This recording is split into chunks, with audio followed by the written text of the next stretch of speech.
দেখুন তো P A B equal to আমরা কি লিখতে পারি? P A given B into P B, তাই না? P A B equal to P A B A given B into P B equal to P B given A into P A. এভাবে লিখতে পারি না? জি স্যার। ইয়েস। এই যে রিলেশনটা আমরা প্রায় ব্যবহার করব, ঠিক আছে? তাহলে জয়েন্ট প্রবাবিলিটি বের করার সময় আমরা কন্ডিশনাল প্রবাবিলিটির সঙ্গে যাকে কন্ডিশনিং করা হচ্ছে তার মার্জিনাল প্রবাবিলিটিতে মাল্টিপ্লাই করলে কিন্তু আমরা জয়েন্ট প্রবাবিলিটি পেয়ে যাই, ঠিক আছে? বেস রুল অনুযায়ী আমরা যদি এটা অ্যাপ্লাই করতে চাই তাহলে আমরা এইভাবে ইউজ করব, ঠিক আছে? এখন এইখানে কিছু দেওয়া আছে, যেমন আমরা এখন কিন্তু সবসময়ই এন্ট্রপি বের করব। এন্ট্রপি মানে হচ্ছে অ্যাভারেজ অফ ইনফরমেশন, তার মানে এক্সপেক্টেড ভ্যালু অফ ইনফরমেশন, এটা হচ্ছে কি এন্ট্রপি। তাহলে আমি যদি জয়েন্ট এন্ট্রপি বের করতে চাই, যে এখানে জয়েন্ট এন্ট্রপি বের করতে চাই, joint entropy H X Y, তাহলে এক্স এবং ওয়াই এর এক্সপেকটেশন কত, ইনফরমেশনের এক্সপেকটেশন কত? তাহলে আমাকে প্রথমেই বের করতে হবে যে এক্স ওয়াই এর জয়েন্ট প্রবাবিলিটি কত। এই যে এইখানে দেখেন, এইখানে একটা লিস্ট আছে, এখানে এক্স ওয়াই এর জয়েন্ট প্রবাবিলিটি দেওয়া আছে। যেমন এক্স 0 হওয়ার সম্ভাবনা, ওয়াই 0 হওয়ার সম্ভাবনা কত এখানে দেওয়া আছে বলেন তো? এক্স ও 0 হতে পারে, 50%। X 0 Y, yes 50%। আর এক্স এক্স 0 ওয়াই 1 হওয়ার সম্ভাবনা 25%, 25%। তাই না? হ্যাঁ, এক্স 1 হওয়া এবং ওয়াই 0 হওয়ার কোনো সম্ভাবনাই নেই, তাই না? এইখান থেকে তাই দেখা যাচ্ছে না, এখানে এই মার্কটা Yes, দিয়ে, sir. যে এই মার্কটা দিয়ে বোঝা যাচ্ছে যে এক্স এর ভ্যালু 1, এক্স এর ভ্যালু 1, এই যে ওয়াই এর ভ্যালু 0, এটার কোনো সম্ভাবনা নেই। ক্লিয়ার? Yes. তাহলে এখানে এভারেজ ইনফরমেশন কত? যে এভারেজ বের করতে গেলে আমার কি করতে হয়? এর প্রবাবিলিটি আমাদের প্রথমে বলছে প্রবাবিলিটি, আমি যদি এন্ট্রপি বের করতে চাই, যে এই এন্ট্রপি বের করতে চাই, তাহলে প্রথম এন্ট্রপি বের করতে গেলে শর্ত কি? তার প্রবাবিলিটি ডিস্ট্রিবিউশন ইনটু যে রাশিটার আমি কি বের করতে চাই, এভারেজ বের করতে চাই, সেই রাশি, তাই না? জি স্যার। আমি তো ইনফরমেশনের কি করতে চাই, এভারেজ বের করতে চাই। তাহলে ইনফরমেশন হচ্ছে লগ অফ প্রবাবিলিটির ইনভার্স অথবা মাইনাস লগ অফ প্রবাবিলিটি, এটা হচ্ছে ইনফরমেশন। তাহলে আমরা এইচ এক্স ওয়াই কিভাবে বের করব? তাহলে এর প্রথমত প্রবাবিলিটি কত? এর প্রবাবিলিটি হচ্ছে যেমন এক্স 0 ওয়াই 0 এর প্রবাবিলিটি। তাহলে আমি যদি এটাকে একটু ইলাবোরেটলি লিখি তাহলে কি হবে? যে এইচ এক্স ওয়াই কে যদি আমি ইলাবোরেট করি, H X Y, H X Y, এটাকে আমি কি লিখবো দেখেন তো? H X equal to 0, Y equal to 0, এটা একটা term, plus H X equal to 1, sorry, X equal to 0, Y equal to 1, plus H X equal to 1, Y equal to 0, plus H X equal to 1, Y equal to 1। এর বাইরে কি সম্ভব? Yes. না। এই টার্মের বাইরে সম্ভব না। তাহলে এই টার্মগুলা আমি বের করে নিব। এই টার্মগুলো যদি বের করি তাহলে আমার প্রবাবিলিটি দাঁড়াচ্ছে কত দেখেন তো? x equal to 0, x equal to 0, y equal to 0, সম্ভাবনা কত? হাফ। তাহলে প্রথম টার্মটা হচ্ছে মাইনাস হাফ লগ হাফ, তাই না? হুম। x equal to 0, y equal to 0, এই টার্মের জন্য আমি কি লিখতে পারি? x ইকুয়াল টু 0, এই টার্মটা লিখতে পারি দেখেন তো, কারণ তার probability half. x equal to 0, y equal to 0, x equal to 0, y equal to 1, তার প্রবাবিলিটি কত? x equal to 0, y equal to 1/4। তাহলে সেকেন্ড টার্মটা হচ্ছে, এই টার্মটা হচ্ছে x equal to 0, y equal to 1। এই টার্মটা কত হচ্ছে? এই টার্মটা বলেন তো, এই টার্মটা কি? x equal to 1, y equal to 0, 0 তাই না? হুম, আর এই টার্মটা হচ্ছে x equal to x 1, equals y to 1 equal y to, equals to 1 হ্যাঁ, সবকটা যোগ করলে আপনি দেখেন এটা 1.5 বিট হচ্ছে। আপনি যদি বেস 2 ধরেন তাহলে এটা হয়ে যাচ্ছে হাফ, এটা হয়ে যাচ্ছে 1/4 into 2, এটা 0, আর এটা হয়ে যাচ্ছে 1/4 into 2। সবকটা যোগ করে আপনি দেখেন 1.5। ঠিক আছে? তাহলে আমি দেখলাম যে এই সিস্টেম যদি এইভাবে প্রবাবিলিটি ডিস্ট্রিবিউটেড হয়, যদি এটা এইরকম ভাবে প্রবাবিলিটি ডিস্ট্রিবিউটেড হয় এটার মতো করে, তাহলে আমাদের এখানে ইনফরমেশন থাকে, এভারেজ ইনফরমেশন থাকে প্রতি সিম্বলে কয়টা করে? 1.5। 5 ঠিক বিট আছে? জি 1.5। এখন এটা থেকেই যদি আমরা বলি যে আপনি কি করেন, এই ডাটাটা থেকেই আমরা এখন কন্ডিশনাল প্রবাবিলিটি বের করতে চাই। ঠিক আছে? কন্ডিশনাল প্রবাবিলিটি বের করতে চাই। তাহলে কিভাবে করবেন? দেখেন, কন্ডিশনাল প্রবাবিলিটি বের করতে গেলে কি লাগবে? আমি যদি জানতে চাই y given x অথবা x given y, তাহলে কিভাবে বের করব? প্রথম কাজ হচ্ছে আমার আগে প্রবাবিলিটি বের করে নিতে হবে।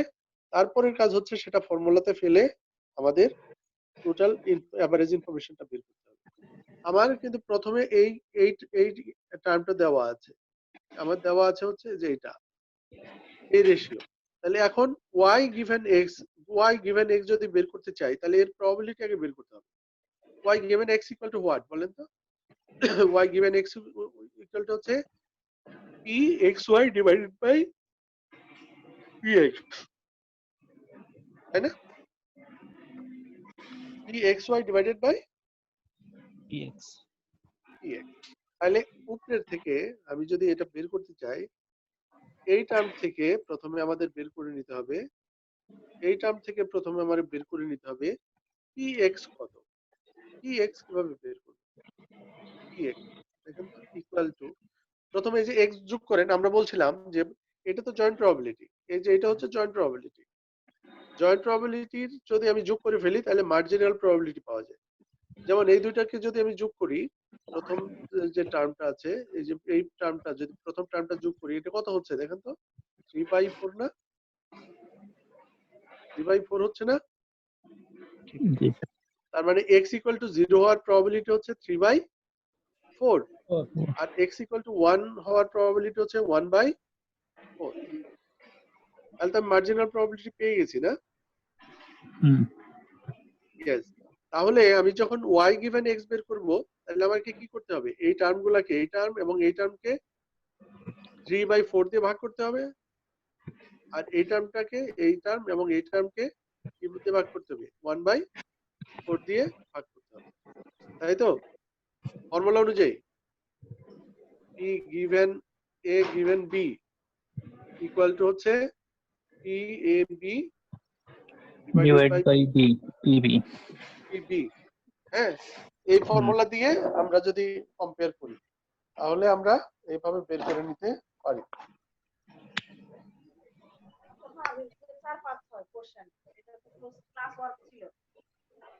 ক্লাস হোমওয়ার্ক, ঠিক আছে?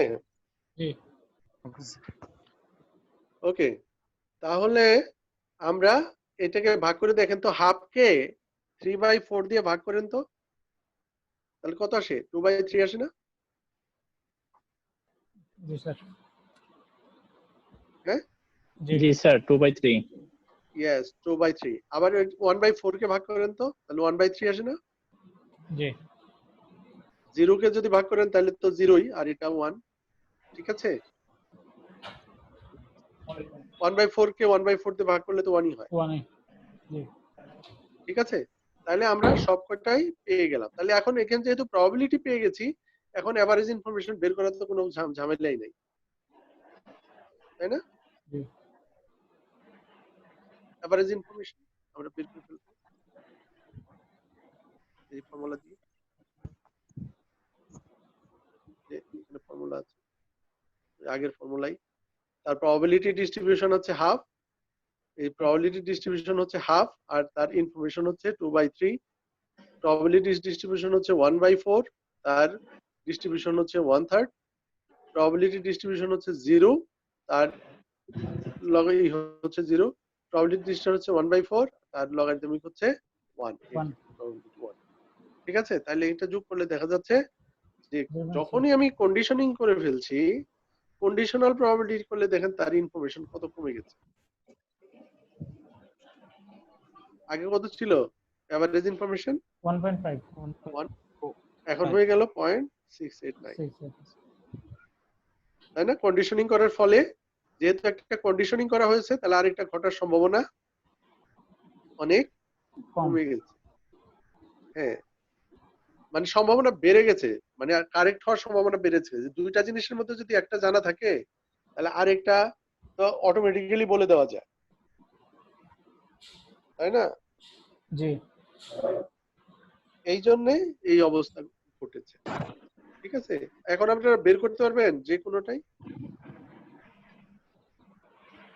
যে কোনো কিছু কি বের করতে পারবেন জি স্যার যদি প্রবাবিলিটি দেওয়া থাকে? জি স্যার হ্যাঁ, বের করা যায়। এখন আমরা ভ্যানচিত্র সম্পর্কে বোধহয় আমাদের ধারণা আছে। ভ্যানচিত্র,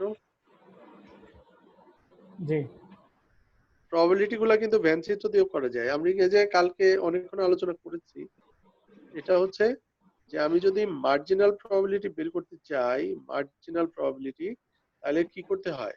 কন্ডিশন Conditional এইটা probability- জয়েন্ট প্রবাবিলিটিকে যোগ করে ফেললে মার্জিনাল পাওয়া যায় জি মার্জিনাল প্রবাবিলিটি পাওয়া যায়। তাহলে y = 0 প্রবাবিলিটি কত বলেন তো? যে এই গ্রুপ থেকে y = 0 এর প্রবাবিলিটি কত? মানে p y = 0 এর প্রবাবিলিটি কত? P Y What? এখন তো হাফ না, জি কারণ আপনাকে যে এইটা যোগ করতে হবে, ও তাই না? এটা তো y এর লাইন তো এটা। তাহলে Yes, p y = 1 এর প্রবাবিলিটি কত? y One- = 1 1/4 প্লাস 1/4 না, হাফ Half. 1/4 প্লাস 1/4। 1/4 জি half. ঠিক আছে, তাহলে x Yes. = 0 হওয়ার প্রবাবিলিটি কত? x = 0 হওয়ার প্রবাবিলিটি 3/4। জি x 1/2 = 1 1/2 প্লাস 1/4 1/4। Yes, clear? জি স্যার Yes, sir. Yes. হ্যাঁ, জি তাহলে স্যার। যে কন্ডিশনাল প্রবাবিলিটি আমরা এই যে বেস রুল অ্যাপ্লাই করে আমরা কন্ডিশনাল প্রবাবিলিটি বের করব, তারপরে আমরা এই ফর্মুলা অ্যাপ্লাই করব। ঠিক আছে, ফর্মুলা অ্যাপ্লাই করলে আমরা এখান থেকে পেয়ে যাচ্ছি, দেখেন, তাহলে কন্ডিশনাল প্রবাবিলিটির আরেকটা ফর্মুলা আমরা ডাইরেক্টলি অ্যাপ্লাই করতে পারি। এটা হচ্ছে দেখেন এই যে কন্ডিশনাল প্রবাবিলিটি, তাহলে কন্ডিশনাল এন্ট্রপি হবে কি, যেহেতু এখানে দুইটা pxy ভাগ px, এটা হচ্ছে py given x base rule অনুযায়ী প্রথমটা এই যে ইকুয়েশনটা py given x equal to pxy divided by px, তাই না? px divided by px, pxy divided by px, clear? জি স্যার তাহলে আপনি যদি ওই ফর্মুলাটাই এখানে নিয়ে আসেন, যেহেতু আমাদের p given xy এটা হচ্ছে ফর্মুলা, এর ফর্মুলা অনুযায়ী প্রথমটা হচ্ছে প্রবাবিলিটি ডিস্ট্রিবিউশন। ওই যে যখনই আপনি লগ নিচ্ছেন, এটাকে লগ নিচ্ছেন, সঙ্গে সঙ্গে সে কি হয়ে যাচ্ছে? মাইনাস হয়ে যাচ্ছে, ফর্মুলা মাইনাস হয়ে যাচ্ছে না? জি স্যার মাইনাস। তাহলে এটার expectation of this equal to hxy আর expectation of this equal to hx। ঠিক আছে, hxy মাইনাস hx, এই ফর্মুলা দিয়ে আমরা করতে পারি। যেহেতু আমি xy আগেই বের করে ফেলেছি, xy আমি আগেই বের করে ফেলেছি, এই যে এখানে দেখ, এখানে কিন্তু আমি xy বের করে ফেলেছি, এই যে এই টার্মটার, এটার রেজাল্ট 1.5, তাই না? এখন শুধু x এরটা যদি আমি বের করে ফেলতে পারি, তাহলে এটা থেকে এটা মাইনাস করে দিলেই কিন্তু আমি এটা পেয়ে যাব। সব ফর্মুলা যদি আমি এইভাবে যদি কম্বিনেশন নাও করি, তাইলেও কিন্তু আমি ডাইরেক্টলি করে ফেলতে পারবো। ঠিক আছে না? তাহলে px বের করার জন্য সহজ, hx equal to what? hx equal to হ্যাঁ x ইকুয়াল টু কত, x ইকুয়াল টু 0 হলে কত কত হচ্ছে দেখেন তো।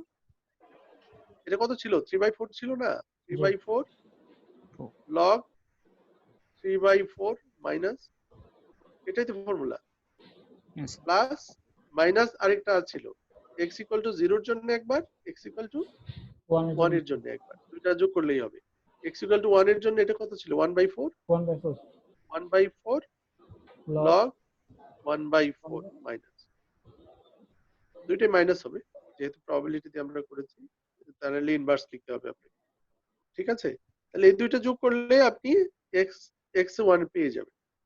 x1 পেয়ে গেলে আপনি 1.5 থেকে 1.5 থেকে যদি বাদ দিয়ে দেন, যেটা 1.5 থেকে যদি বাদ দিয়ে দেন এখনো আপনি ওই একই রেজাল্ট পাবেন, একই রেজাল্ট। তার মানে আলাদা করে আপনাকে কনভার্সন না করেও আমরা কি করতে পারবো, একই রেজাল্ট বের করতে পারবো। ভেন ডায়াগ্রামে যদি দেখি, ভেন ডায়াগ্রাম যদি আমরা দেখি তাহলে এটা যদি hx হয়, যে এটার যদি hx ডিস্ট্রিবিউশন হয় আর এটা যদি hxy ডিস্ট্রিবিউশন হয়, তাহলে এই যে যে শেডেড লাইন এটা হবে কন্ডিশনাল। যখন আমি hx জানি তখন y এর সম্ভাবনা কত, তখন দেখেন না টোটাল প্রবাবিলিটি হচ্ছে hxy, এই যে এটা হচ্ছে x এর ডিস্ট্রিবিউশন আর এটা হচ্ছে y এর ডিস্ট্রিবিউশন, তাহলে এই দুইটা মিলে হচ্ছে xy এর ডিস্ট্রিবিউশন, বুঝা গেছে? জি স্যার দুইটা মিলে হচ্ছে xy ডিস্ট্রিবিউশন। এখন আমি যদি শুধুমাত্র x কে জানি, আমি যদি এইটুকু জেনে যাই, এইটুকু যদি জেনে যাই, তাহলে কোনটুকু বাকি থাকলো, ওই যে যেটার মধ্যে আমি দেখ দেই নাই, হ্যাঁ s হ্যাঁ, এই যে এইটুকু বাকি থাকলো, এটা হচ্ছে p y given x। y given যখন x x given মানে x তো আমি জানি, এই যে x এইটুকু আমি জানি অলরেডি, তাহলে যেটা বাকি থাকলো সেটা হচ্ছে p y given x। x clear? জি স্যার জি স্যার। তাহলে এইভাবেও এই ভেন ডায়াগ্রাম দেখেও আমরা বলে দিতে পারি। তার মানে xy থেকে যদি আমি শুধুমাত্র x কে বাদ দিয়ে দিই, এই যে p h x y থেকে যদি আমি কি বাদ দিয়ে দিই, h x বাদ দিয়ে দিই, তাহলেই কি পাওয়া যায়, p y given x, x sorry h y given x আমরা বের করতে পারি। Clear idea? জি স্যার ওকে, Yes. ম্যাথমেটিক্স আমরা দেখলাম, ঠিক আছে। তাহলে এটা অনেক সময় আমরা কিভাবে লিখি, p ওই যে x y z দিয়ে যেহেতু লিখি, আমরা আগে কি বলেছিলাম, নরমালি যখন আমরা লিখছি hp বলতে আমরা কি বুঝাই বলেন তো, hp equal to what, hp equal to entropy of p 1 minus p oh, log 1 minus p minus p log p, p এটাই না? জি স্যার এটাই তো আগে আমরা ডেফিনিশন দিয়েছিলাম কালকে প্রথম ক্লাসে। Yes, sir. প্রথম ক্লাসে এইচপি সম্পর্কে আমরা বলেছিলাম, দ্বিতীয় ক্লাসেও আমি বলেছি,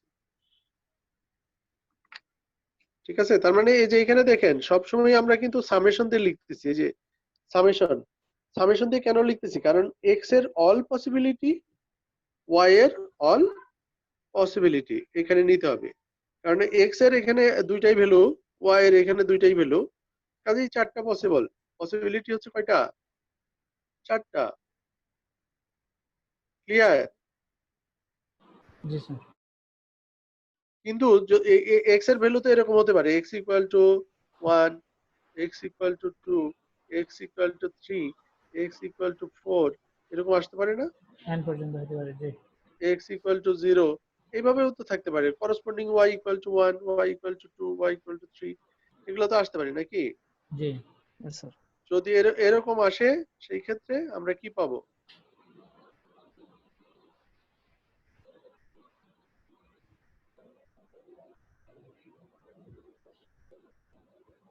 সেই ক্ষেত্রে আমরা যতগুলা পসিবিলিটি আছে সবকটাই আমরা ক্যালকুলেট করব। তাহলে এখানে যদি আমরা রো এক্সপানশন করি, রো এন্ট্রপি যদি বের করি, এভারেজ রো এন্ট্রপি যে রো ওয়াইজ, তাহলে এক্স ওয়াই যেহেতু আমরা এখানে জানি x given y equal to এই ফর্মুলাটা, এই যে এখানে p x y log p y given x, এটা হচ্ছে এর formula.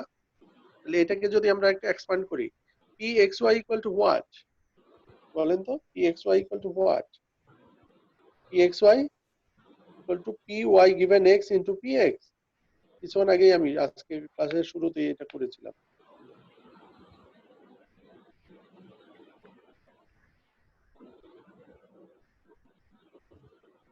P x y equal to p x p y given x, এটাই না? কিছুক্ষণ আগে তো আমরা বেস রুল থেকে এটাই প্রমাণ করলাম।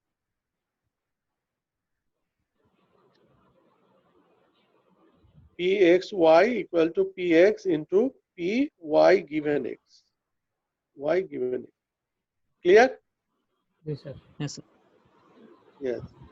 এই ফর্মুলা যদি আমি অ্যাপ্লাই করি, তাহলে পি এক্স ওয়াই এটাকে আমি ভেঙে লিখতে পারতেছি p x into p y given x. আর এই যে ফর্মুলার যেটা ছিল এটা তো আমরা লিখেছি, ঠিক আছে না? তাহলে দেখেন তো এখান থেকে পি এক্স যদি আমি কমন নেই, তাহলে কি থাকতেছে? এক্স এর গুলা সব একদিকে চলে আসলো, ওয়াই এর গুলা আরেক দিকে চলে গেল। পি ওয়াই গিভেন এক্স, তাহলে এই এই এই টোটাল টার্মটাকে আমি কি লিখতে পারি? H y given x, given x, h y given x লিখতে পারি না? জি, তাহলে কি থাকতেছে? P x into h y y given. given x, হ্যাঁ, তাহলে এইভাবেও আমরা বের করতে পারি। তার মানে probability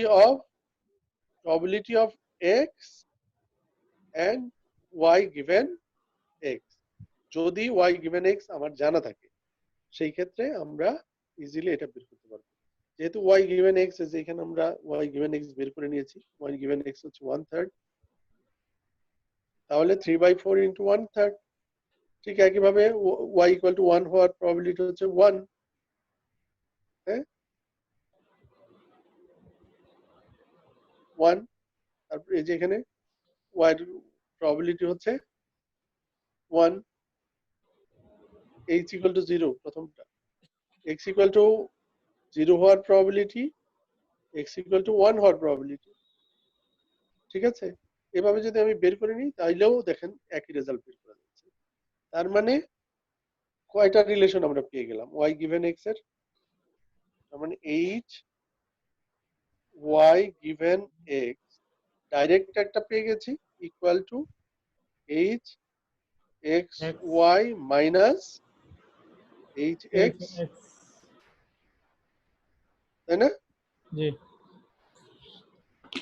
তাহলে বলেন তো h x given y equal to কি হবে? h x y হ্যাঁ, h x y minus minus h তো y, h y, ঠিক আছে না? ইয়েস। জি, তাহলে আপনি এই দুইটা থেকেই একটু একটু যোগ বিয়োগ করেন তো, দেখি কি দাঁড়ায়। দুইটা যোগ বিয়োগ করেন তো। তাহলে এইচ প্রথমটা থেকে যদি আমি এইচ এক্স ওয়াই বের করি, ইকুয়াল টু কি দাঁড়াচ্ছে?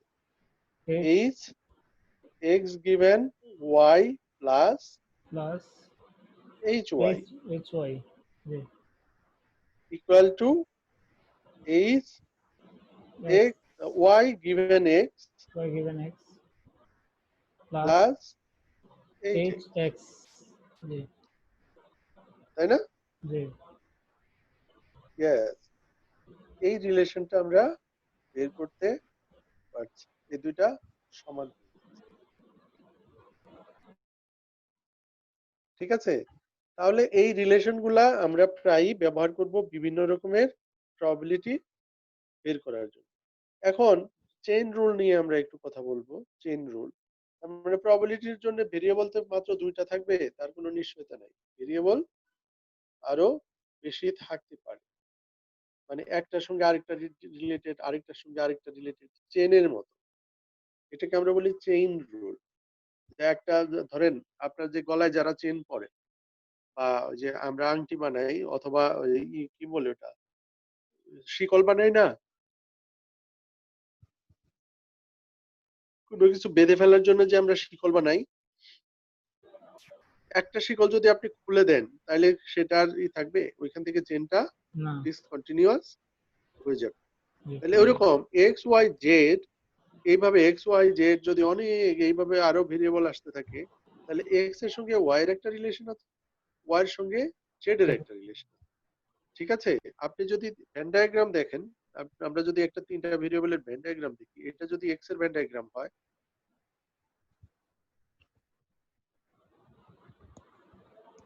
এটা যদি x ওয়াই y এর ভেন ডায়াগ্রাম হয়, আর এটা যদি জেড এর ভেন ডায়াগ্রাম হয়, দেখেন না, হতে পারে না? জি স্যার। তাহলে এই দুইটা মিলে যে প্রবাবিলিটি, এটাকে আমরা কি বলবো? x y x y. এই দুইটা মিলে যে প্রবাবিলিটি, তাকে YZ বলবো ওয়াই জেড। YZ আর এই দুইটার যে প্রবাবিলিটি আমরা বলবো zx। জেড এক্স বা ZX এক্স জেড, যেটাই বলেন, তাই না? জি কিন্তু যখন এই যে এই প্রবাবিলিটি টুকু বলবো যে যে এই প্রবাবিলিটি, এই প্রবাবিলিটি টু কার হচ্ছে? এটা z X Y Z X এর। তিনটে আছে। হ্যাঁ, নো, এই যে এটা হচ্ছে এক্স ওয়াই জেড, তিনটে আছে এই যে মাঝখানে, জি মাঝখানটা। ঠিক আছে? জি স্যার। এইটুকু হচ্ছে তিনটে সবার মধ্যেই আছে। সবার মধ্যে এক্স্যাক্টলি। হ্যাঁ, এই দুইটা এইটুকু আছে শুধুমাত্র এক্স ওয়াই এর x মধ্যে, তার x মানে y এর এটা মধ্যে হচ্ছে জি x y এর কমন পার্ট। হ্যাঁ কমন পার্ট, ঠিক আছে? আর জি এটা এক্স ওয়াই জেড এর কমন পার্ট। জি ঠিক এইভাবে প্রত্যেকটা অংশ আলাদা আলাদা করে আমরা পেয়ে যাব। তাহলে আমরা যখন প্রবাবিলিটি বের করব, প্রবাবিলিটি তো তাই, টোটাল প্রবাবিলিটি যদি 1 হয় আর সবগুলো ওই একই ভাবে x y y z z x, তাই না? এক্স ওয়াই জেড এদের উপর ডিস্ট্রিবিউট হয়ে টোটাল প্রবাবিলিটিটা হয়ে যাবে, তাই তো? জি স্যার। তাহলে এখানে কন্ডিশনটা কেমন হচ্ছে, যে প্রথম কন্ডিশন হচ্ছে যদি আমি এক্স জানি, ধরেন এক্স এবং ওয়াই জানি, তাহলে জেড এর প্রবাবিলিটি কত? বোঝা যাচ্ছে? আমরা যদি এক্স ওয়াই জেড এর প্রবাবিলিটি বের করতে চাই, বেজ রুল যদি অ্যাপ্লাই করি, জি যেটা এটা বেজ রুল যদি অ্যাপ্লাই করি, তাহলে কি আসছে? আমি জেড এর প্রবাবিলিটি জানতে, জেড এবং ওয়াই এর প্রবাবিলিটি জানতেছি যখন এক্স জানি, ঠিক আছে? জি যেহেতু আমি এক্স জানি, তাহলে এক্স দিয়ে গুণ করতে হবে আপনাকে। কয়টা প্রবাবিলিটি লাগতেছে? কারণ যেটা জানা থাকে সেটা গুণ করতে হয়, তার মার্জিনাল প্রবাবিলিটি দিয়ে গুণ করতে হয়, তাই না? আমি কিছুক্ষণ আগে যে ভেন ডায়াগ্রামটা আঁকলাম, এই যে একটা এক্স এর ভেন ডায়াগ্রাম, ওয়াই এর ভেন ডায়াগ্রাম,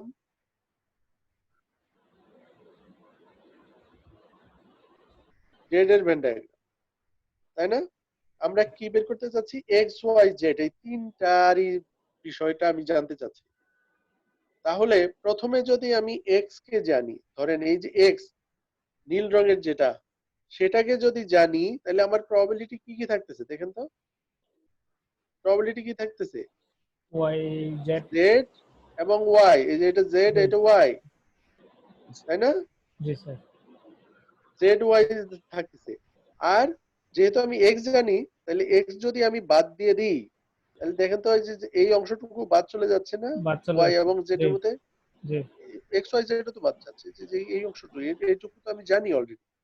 তাহলে আমার বের করতে হবে এই যে এই টোটালটা, এই এই যে এইখানে যা আছে, এইদিকে যা আছে এরিয়া, এই এরিয়াটুকু, এর এরিয়াটা হচ্ছে জেড। জেড এর যখন দেখেন জেড এর প্রবাবিলিটি যখন আমি এক্স জানি, এই যে এই অংশটুকু বাদ চলে যাচ্ছে, কারণ এটা এক্স এর মধ্যে চলে যাচ্ছে, এক্স এর পার্টটা বাদ যাচ্ছে। তাহলে জেড এর প্রবাবিলিটি যখন দেখেন এই যে এটা, প্রথম হচ্ছে জেড এর প্রবাবিলিটি যখন আমি এক্স জানি, এবং তার করসপন্ডিং ওয়াই এর প্রবাবিলিটি, আবার বাকি অংশ কতটুকু থাকলো? এই বেশি হিজিবিজি হয়ে গেছে, দুইটা তিনটা,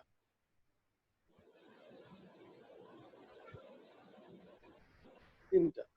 তাইলে আমি যদি প্রথমটা জেনে যাই, etc. এই যে এইটা যদি আমি জেনে যাই, এই যে এক্স তো আমি জানি, জি এক্সটা আমি জেনে গেছি, তাহলে কার কারটা থাকলো দেখেন তো।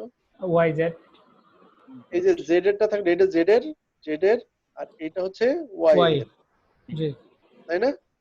কিন্তু এই যে এই মাঝখানেরটা, yz এই মাঝখানেরটা কি? That Y- YZ। YZ. Yes, YZ. তার মানে এই যে এখানে ওয়াইজেড, যখন আমি এক্স জানি, এই যে মাঝখানেরটা আমি বের করে নিলাম। তারপরেরটা কি? যেহেতু আমি এক্স জানি, এই যে এক্স জানি, তাহলে ওয়াই এর অংশটা লাগবে, এই যে এক্স Y জানি, ওয়াই এর অংশটা নিলাম। জি ঠিক আছে? x তো আর জানি যেহেতু ভাগ ছিল, তাহলে পুরো এক্স দিয়ে মাল্টিপ্লাই, বেস রুল অনুযায়ী। এটাকে উল্টাপাল্টা করে আপনি লিখতে পারেন। যদি আপনি ওয়াই গিভেন জেড লিখেন, তাহলে ওই একই ভাবে হবে। মনে করেন আমরা পি এক্স ওয়াই জেড লিখতেছি, তো এর তিনটা কম্বিনেশন সম্ভব। পি এক্স ওয়াই জেড, তার মানে p z given x y, y given মানে y given x into p x. যেহেতু এক্স দিয়ে ভাগ করেছি, তাহলে পি এক্স দিয়ে ভাগ, মানে এইটার মিনিং হচ্ছে প্রথমে দুইটার মধ্যে কমন, তারপরে একটার মধ্যে কমন, তারপরে হোল, এটা মাল্টিপ্লাই হবে, বেস রুল।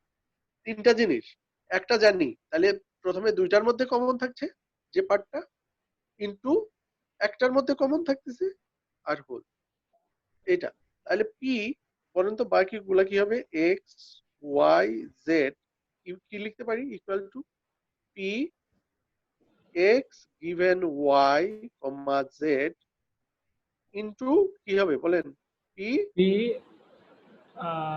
হ্যাঁ z given y that given y into p y, তাই হয় না? জি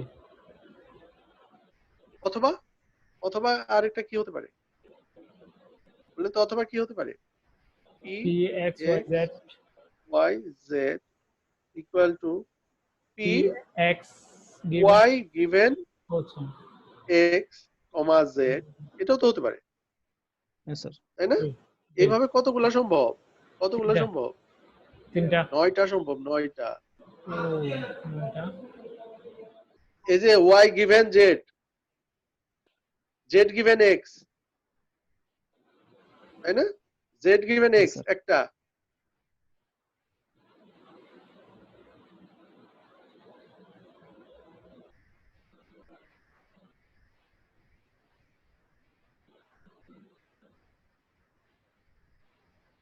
এটা থামছে না কেন?